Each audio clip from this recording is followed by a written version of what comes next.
You ever see a punch that makes the whole room freeze? I mean, a punch so sharp, so loud, you can practically hear the air gasp. Yeah, that's how it started, right there on the cracked linoleum floor of that ancient duty room. With its lazy ceiling fan doing nothing for the thick air and the clock that sounded like it was mocking everyone with each tick. There she was, this black woman in filthy, shredded clothes, hair tangled like she'd tangled with a storm, dropping face first to the ground.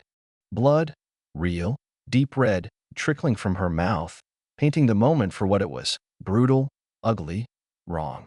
And she just looked up at him, Officer Ray Donovan, a mountain of a man, 30-something, angry as hell, badge gleaming like some sick joke. She looked him straight in the eye, not flinching, not even blinking. Like she was measuring him for something way bigger than this little moment. The only other witness was Officer Davis, standing there like a statue, rookie nerves, maybe, or maybe just scared.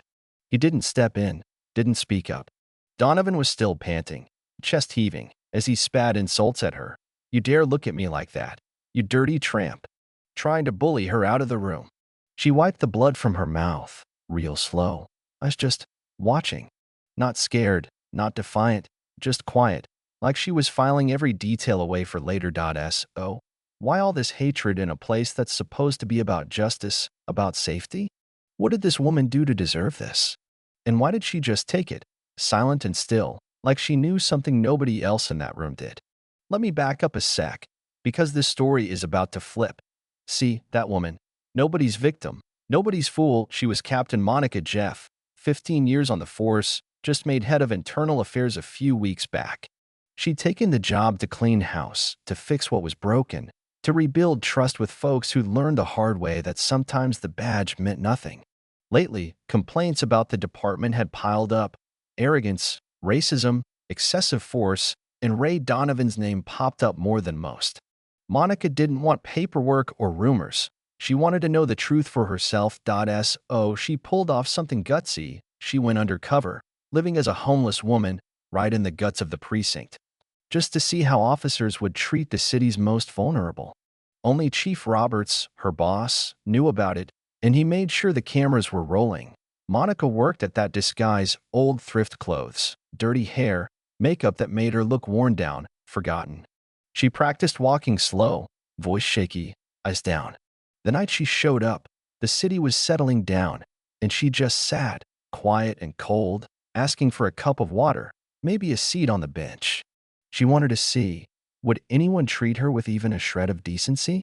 Ray Donovan saw her and, man, you could see the contempt. He didn't even bother to stand up. Just told her to get out, like she was nothing. Monica pressed a little more, asking for a place to sit, a minute to rest, knowing she was poking the bear, testing his patience on purpose. That's when Donovan exploded, slamming the table, spitting curses, full of hate.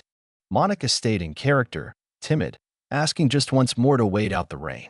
He lost it, screamed at her, then punched her, just like that, no hesitation, no fear of consequences.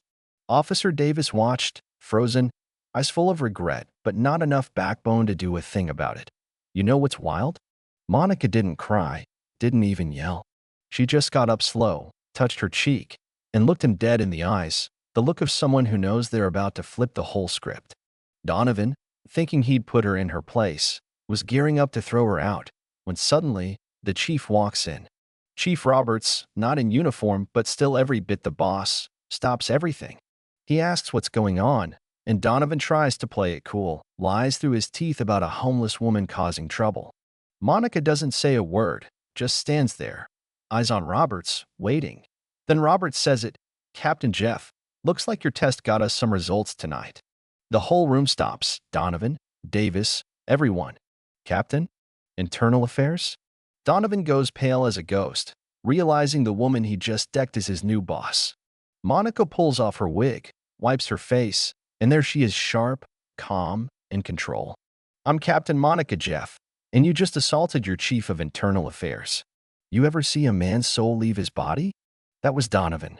He drops to his knees, grabs her legs, begging, crying about his wife, his kids, anything that might save him.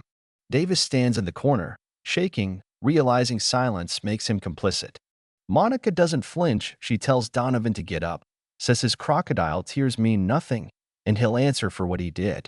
She orders Roberts to seal the camera footage. She knows she's got everything on tape. Turns to Davis and says he'd better tell the whole truth if he wants a shot at redemption. The investigation moves fast.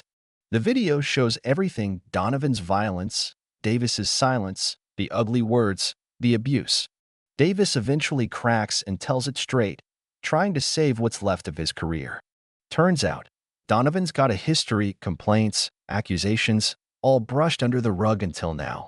Roberts backs Monica all the way, making it clear the department won't protect anyone, no matter who they are.